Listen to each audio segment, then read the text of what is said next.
अभी भी लगातार वो मुद्दा गरमाया हुआ है। आज सामना में लेख लिखा गया है कि औरंगजेब ही बीजेपी का नया शिवाजी।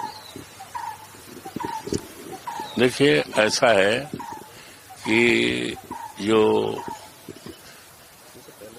नागपुर में घटना हो रही है, कई स्थानों पे वहां कर्फ्यू लगा है। कर्फ्यू उस हालत में लगता है जब सामान्य कानून जो होता है, सामान्य कानून स्थिति को संभालने में सक्षम नहीं रहता है तो कहीं पर भी कर्फ्यू लगाया जाता है। कर्फ्यू लगने से लोगों की जो स्वतंत्रताएं हैं, फंडामेंटल राइट्स हैं, वो सस्पेंड हो जाते हैं। ये बहुत देर तक किसी भी स्थान पर कर्फ्यू लगाना ठीक नहीं है और कर्फ्यू सरकार की अक्षमता का, कर्फ्यू कहीं स्थान पर लगता है तो वहां की सरकार की अक्षमता का, फेलियर का ये निशानी है। इसलिए मैं केंद्र सरकार से मांग करता हूं, तत्काल वहां की स्थिति को बहाल करें, कर्फ्यू को हटाया जाए, लोगों का जनजीवन सामान्य किया जाए, जिससे रोजमर्रा की जिंदगी में जो खलल है, जो प्रॉब्लम्स है, परेशानियां हैं, उससे लोगों को निजात दिलाया जा सकता है। कर्फ्यू किसी देश में, किसी समाज में, किसी गांव में, किसी कस्बे में कर्फ्यू ज्यादा देर तक लगाने से लोगों को दुश्वारियां, लोगों को परेशानियां बढ़ती हैं, जो एक आजाद देश के लिए अच्छी बात नहीं है। प्रधानमंत्री मोदी ने कल कुंभ को लेकर जिस तरह स्पीच दी, उसमें ऑपोजिशन का विरोध था कि उन्हें बोलने का मौका नहीं दिया गया। देखिए, ऐसा है कि माननीय प्रधानमंत्री जी ने महाकुंभ पर एक तरफा अपनी बात कही और विपक्ष ने बड़े अच्छे ढंग से सुना भी, हम लोगों ने सुना भी है। लेकिन जहां पर माननीय प्रधानमंत्री जी ने महाकुंभ की तारीफ की, उसकी सफलता का गीत गाया, वहीं पर महाकुंभ में तमाम ऐसे लोग हैं, असंख्य लोग हैं जिनकी जानें गई हैं। आज भी प्रयाग में तमाम पोस्टर लगे हैं, इस बात की लोग कह रहे हैं कि हमें, हमारे पापा नहीं आए, हमारे मम्मी नहीं आए, मेरे ताऊ नहीं आए। तो ये सरकार की जिम्मेदारी है।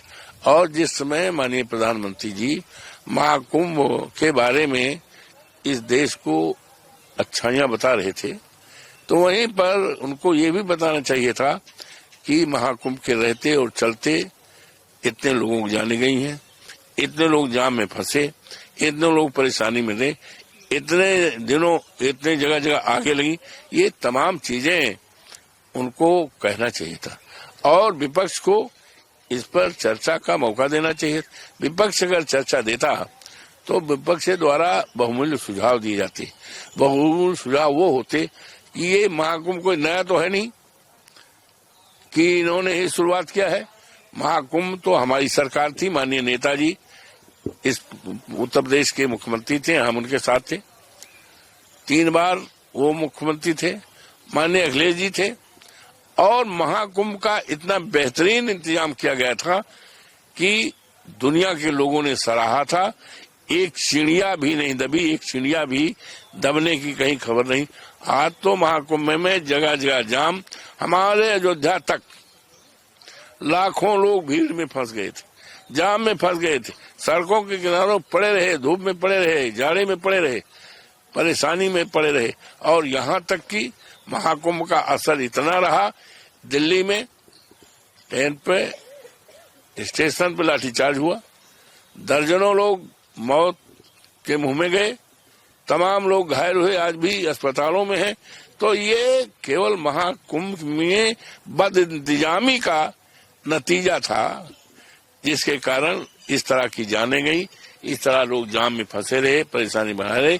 आगे आने वाले दिनों में इस तरह की घटना न हो, क्योंकि महाकुंभ फिर होगा ना, हमेशा होता रहेगा। तो हम लोग उनका अच्छा सुझाव देते, उस बात को उनको सुनना चाहिए था। लेकिन अफसोस के साथ है कि माननीय प्रधानमंत्री जी एक सेकंड में बात करके पता लगा कि कोई उनको भगा रहा है, तुरंत चले गए। हम लोग तो कहना चाहते थे देश हित में, राष्ट्र हित में महाकुंभ भविष्य में अच्छे ढंग से हो, दुनिया देश में अच्छा संदेश दे और गंगा का माँ का जो पवित्र दर्शन है फिर ठीक से होता रहे, लेकिन वो नहीं दिए, इसलिए हम लोगों ने बाइकआउट किया और पूरा विपक्ष अड़ा रहा इस बात के लिए कि सदन में चर्चा चलाई जाए। जिस चर्चा को माननीय प्रधानमंत्री जी ने एक तरफा रख दिया है, यही तो बात थी। गर्मियों की छुट्टी होने वाली थी, मेरे पापा आने वाले थे, तो हम लोग सभी खुश थे। तो मैं एक बेड पे चढ़ के डांस कर रहा था, लेकिन वो पहले ही आ गए। फ्रीज। तो मैं उस समय तो कंटिन्यू नहीं कर सकता था, तो फ्रीज फ्रेम टाइप का हो गया। कसम पैदा कर